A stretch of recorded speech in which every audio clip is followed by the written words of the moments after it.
Hey, how you doing? My F.U.L. fam. Appreciate you giving me your time and listening to the show. We're getting some nice numbers. Been having some great interviews. And this is the Black Thought interview. And today we're interviewing Leonard VILTZ. He's from Louisiana, and he's the founder of TennesseeCityShop.com. Guys, Heavy actually gave some very insightful information. So, strap on your seatbelt. Let's get prepared, to have some fun and learn something too. So we really appreciate you, and let's get into it. You're now tuned in to F.U.L. Podcast Show, where family unites listeners and listeners become family. Now allow me to introduce your host, Cornelius James and Mr. Info Joe. And oh yeah, F.U. Come and talk deserves a walk. Come and talk deserves a walk. Come and talk deserves a walk. Commentating, illustrating. We created this podcast for the people, for the comments that's not represented. But now we got a voice. Yeah, now we got a voice. F.U.L. Podcast Show. F.U.L. Podcast Show. F.U.L. Podcast Show.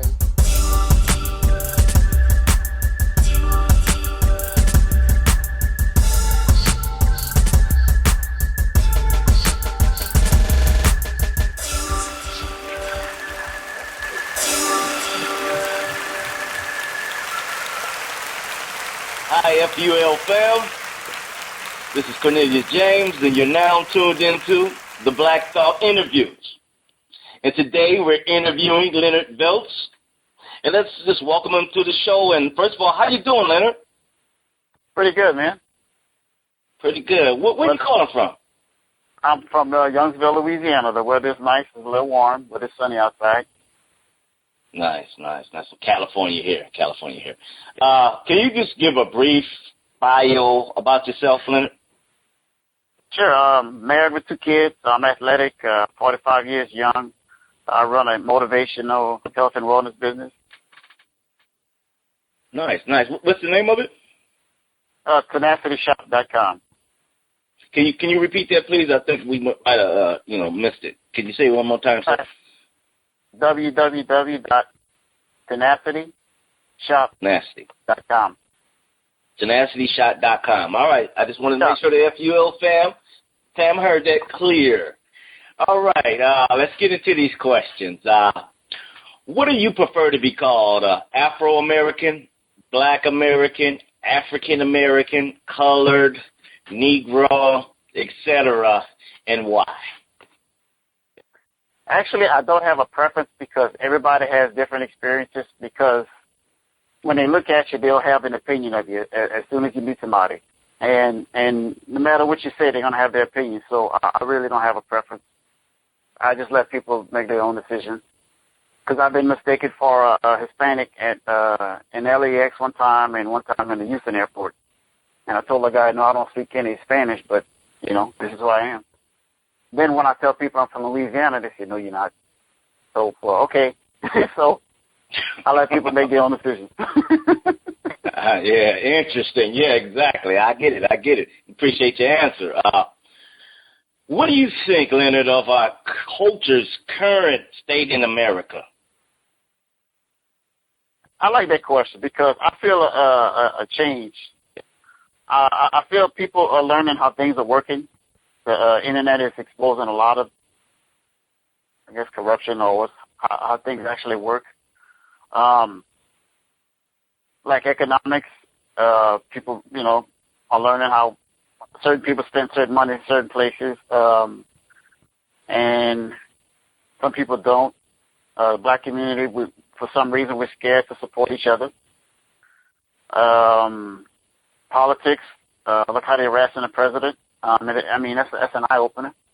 So it really doesn't matter how much money you have, but it's who you are and what you look like.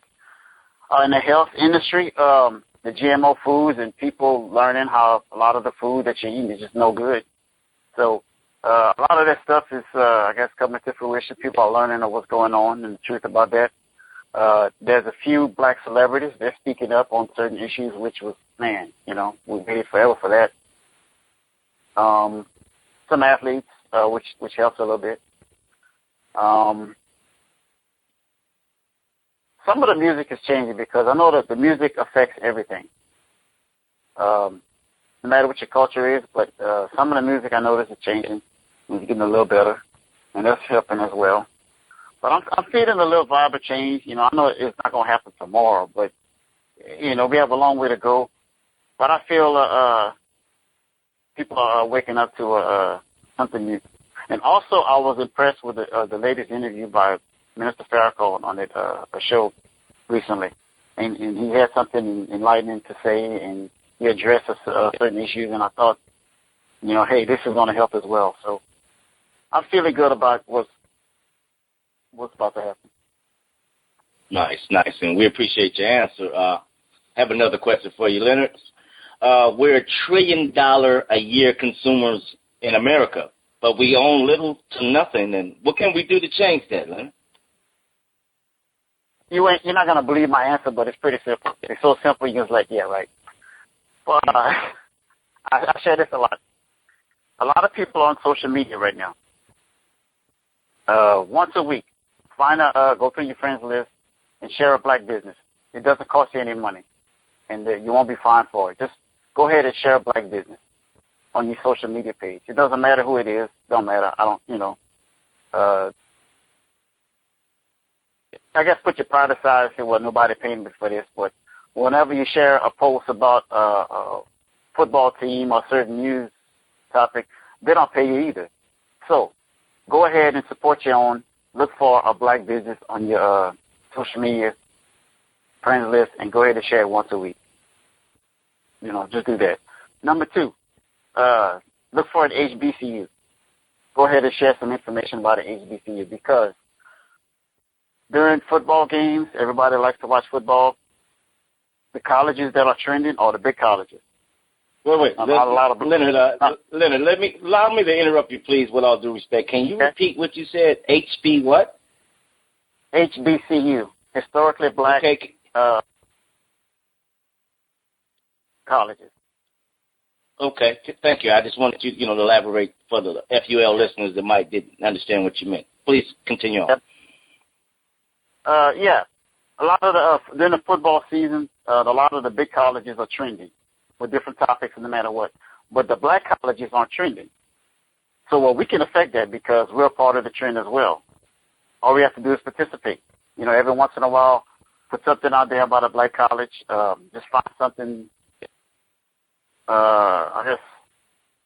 something good. Nothing ratchet, just something good about the college. Hey, they're expanding the East Wing, or there's more grants. And the more you put it out there, the more you have the potential of the top recruits going to the black colleges.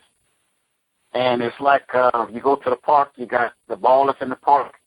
Once you get 5 or 6 ballers on a basketball court, you don't need a coach because it's going to naturally happen where they're going to gel to make things happen.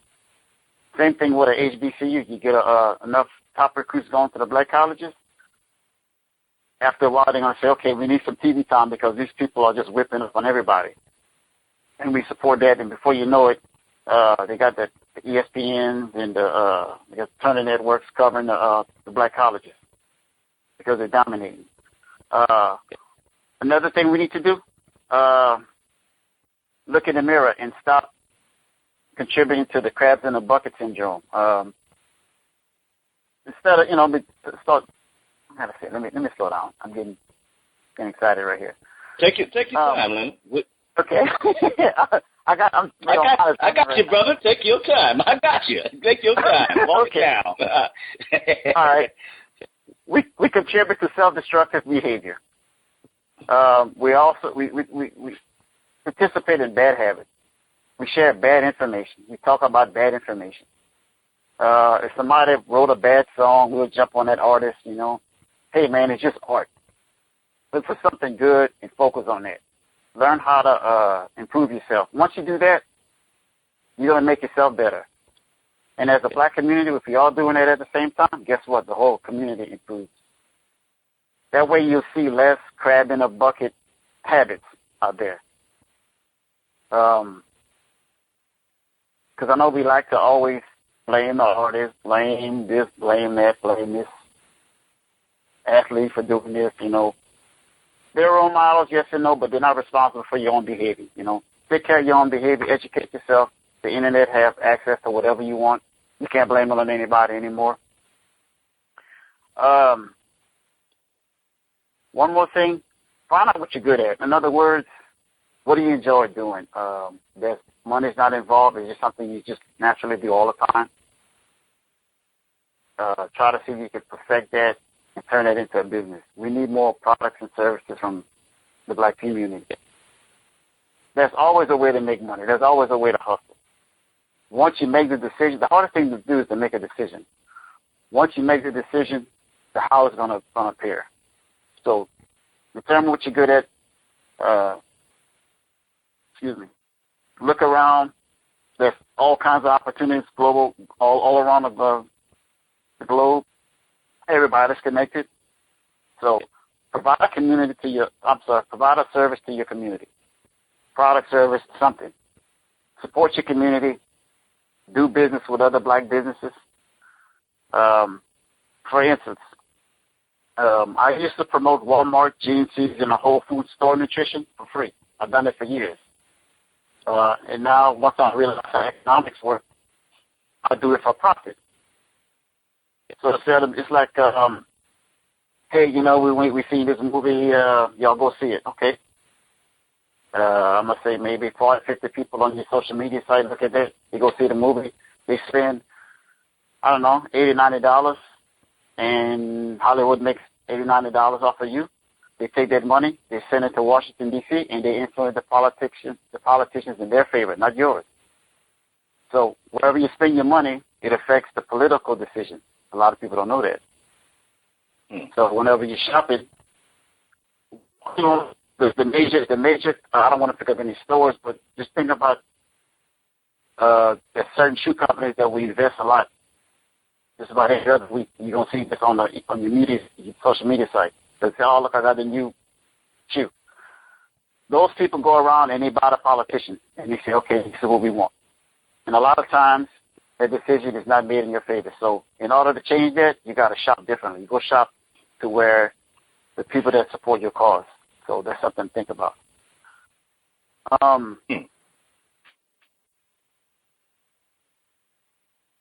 I learned this from black economics. I studied black economics. That's how I learned how this works, because money and politics is economics it kind of works together.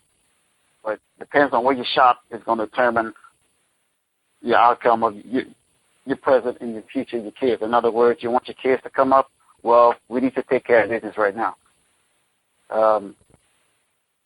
It's like you want to see more black bankers. Well, you got to support black businesses in your neighborhood so they can have that influence, so they can influence the politicians. Because wherever the money is in the city, the politicians are going to knock on your door. You don't have to call them. They're going to show up. And if there's a lot of rich people in your neighborhood, I guarantee you there are going to be a few black people in the bank, because guess what? The rich people, they're going to put their money in the bank. You remember the Clampets on the Beverly Hillbillies? That banker was at that guy's house just about once a week, because you know how much power he has. And if you don't like do recall that show. What's that? No, I said I do recall that show, and it was interesting. That banker used to visit them. You know what I mean? That's right. Because if he said, look, man, there's somebody doing something, do you know anything about it? No, but I'm going to find out. And if that guy is mad, he said, man, this guy have $4 billion in my bank. I need to do something. And if you don't do anything, well, maybe I should go do business with somebody else. You know how fast things are going to change overnight? Just not overnight, but it's going to affect things, because they say, oh, man, we're losing money. They're not shopping in the mall anymore like they used to. There's a lot of black people opening up. They're selling soap to their neighbors, like toilet paper, soap, and nutrition. That's something everybody needs. You don't need a college degree to do that, but you can provide that service. Once you do that, the money for the soap industry is going to kind of the window. Look at McDonald's. McDonald's is struggling right now. Burger King's struggling right now. People saying, okay, I had enough of the artificial food. What's my other choice? So that affects, how political influence and money works. So that's something that we can do. But, provide a business, some kind of product or service, and open up a business. Study somebody. Just find somebody. Just say, okay, what do you do? In other words, like whatever your hobby is, go ahead and Google that hobby and say, okay, who's doing it? How is he doing it? Okay. Just look for some people that's making it happen. Follow me. Go if you want. You can follow me at on social media, and I'll give you ideas. It's just a matter of making a decision. Okay, look, this is what I want to happen. We need to make this happen. You don't have to go to the bank and say, look, I need a grant for $40 million. I need to make a loan for $20,000. No, that's not necessary. Like Mark Cuban, the billionaire. You don't need a loan. If you really want to succeed, you're probably doing it now. You just need a little bit of help. Get that going. So, I think I'll beat up on that topic unless you want to have any questions about that. No. Hey, I like that. I like that. We here at F.U.L. Podcast, we don't have a time limit, and we don't want to let people expound on it. It's not a rush thing. And guess what? Okay, You've offered a lot of jewels on that one. But we're going to move on to the next question, and we appreciate you, Leonard, for, being generous, So let's move on to the next question. All right, let's move on. And this question is, we're giving our President Obama a report card. And what grade would you give him? A, B, C, D, or F, and why? Okay, I'll give him an A. And this is why. I was doing some study. The unemployment rate is lower. The stock market is booming. Given expectations and the disrespect when he took office, a lot of the opposition I heard, that's why I stopped listening to talk radio when it comes to politics. They were expecting him to fail. And a lot of people don't know that, but Congress spends the money. They write the check. Obama doesn't write the check. He doesn't control the checkbook. The Senate makes decisions. There's lobbyists with money. They affect the Congress and the Senate, and that affects what he can do, what he can and can't do. It's not all on him. And if, for instance, like I say about the second or third question, where are you spending your money? So you're spending your money in this corporate conglomerate. They own so much of whatever. They control your food. I'm not going to say who it is, but they have a large influence on how you eat. Well, these people will buy the politicians and make decisions. And what Obama has to do, he has to kind of go in the middle and say, okay, these lobbyists have $40 million, these lobbyists have $20 million. I'm going to make a decision as to what the lobbyists with the $40 million. Like the gay agenda, that's pushed by lobbyists because they put together and they pool their money and say, okay, we want to pass this law. We want to pass that law because they'll take their money, pull it together, send it to Washington and say, look, we won't help on this. Nothing to do whether you're gay or not, that's irrelevant. It's the money. The money of saying, like, okay, we have $40 million in influence for the gay agenda, pass this bill, pass that bill. So if you disagree with him, it's not just him. There's the whole game in play. You got a lot of judges, lawyers, business people with money. And whenever you're shopping at the big stores support those big money. If you want to take control of that, step back and look to change your shopping habits. Think about who you're spending your money with, and that affects what he does. But very interesting. This is on TV. The guy say, "Oh, you lied." The leader of the free world. You tell a guy he lied. I don't know if you can disrespect a president more than that. This is pretty bad. And there are people around the globe, watching this. So walking into a fire and they're just steady, lighting him up, from day one. I think he's doing an excellent job because he stayed calm. He didn't lose his composure. Stayed cool. Made some things happen with the cards you were dealt with, and I don't have a problem with it. I'm glad to see we finally got a black president. Well, 50% black, but that's fine with me. I'm happy with what he's doing. I don't have a problem with it.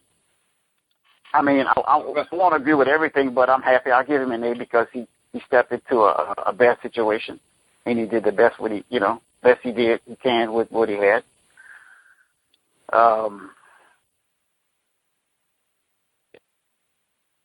Yeah, I think. Yeah. So you give him a A. Give him an A. Okay. Yeah. Okay. Well, we appreciate your answer on that one too. All right. Let's keep it moving, Leonard. I want you to give me 1 to 3 books that you've read that changed your life. Okay. Acts of Faith, Daily Meditations for People of Color, written by Iyanla Vanzant. Could you repeat that one again, please? Could you repeat that book again, please? Acts of Faith. Yes. Daily Meditations for People of Color, written by Iyanla Vanzant. Okay. Any other books? Because that's definitely. No, any other books? I use this, and I'm gonna tell you why. When I was a teenager, I used to visit my aunt in New Orleans. I used to stay there for the summer, and she told me she used to. So her mind wouldn't wander off because she lived in New Orleans, a pretty bad area.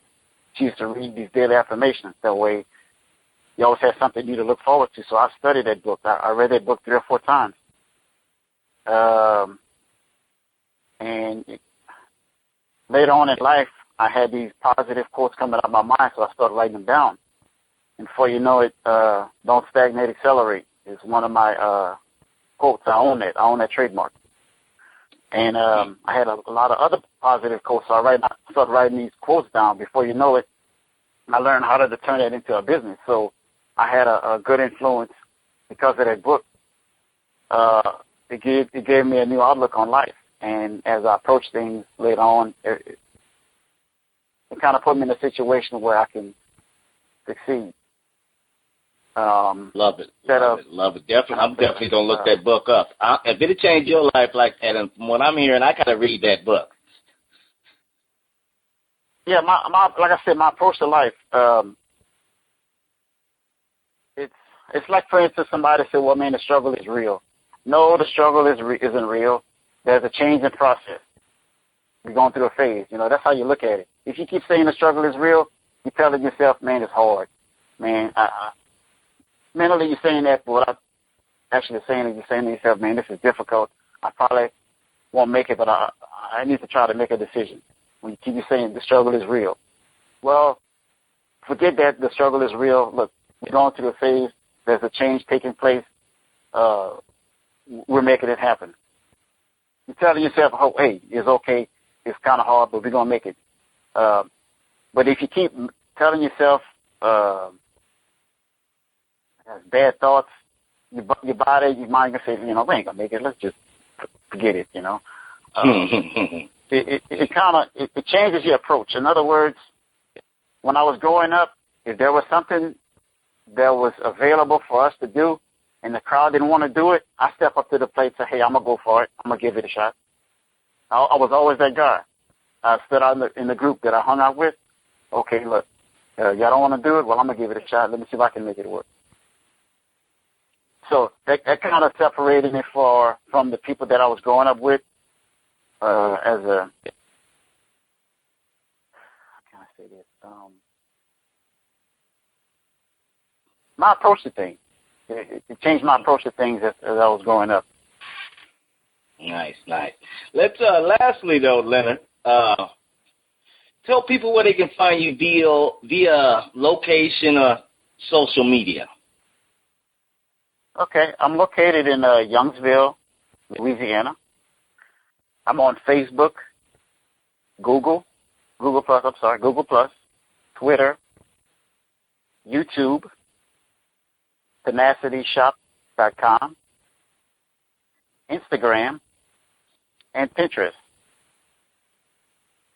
Nice. This is Leonard VILTZ. Could you spell the last name for him so they can make sure they can find you? Yes, it's VILTZ. And if you can Google my name, you'll find all that information. Leonard VILTZ, VILTZ.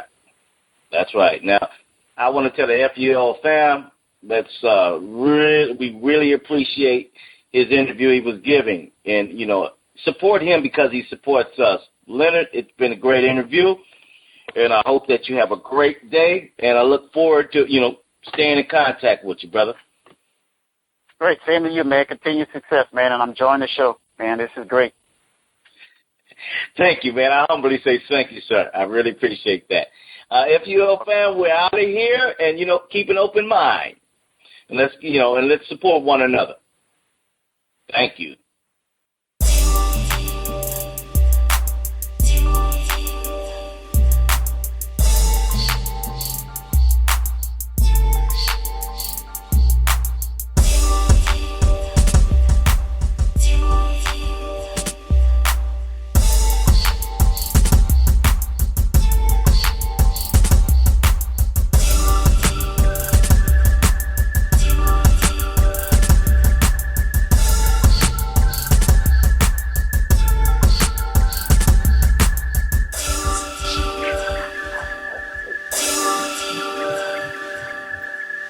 Now allow me to introduce your host, Cornelius James and Mr. Info Joe. And oh yeah, F you.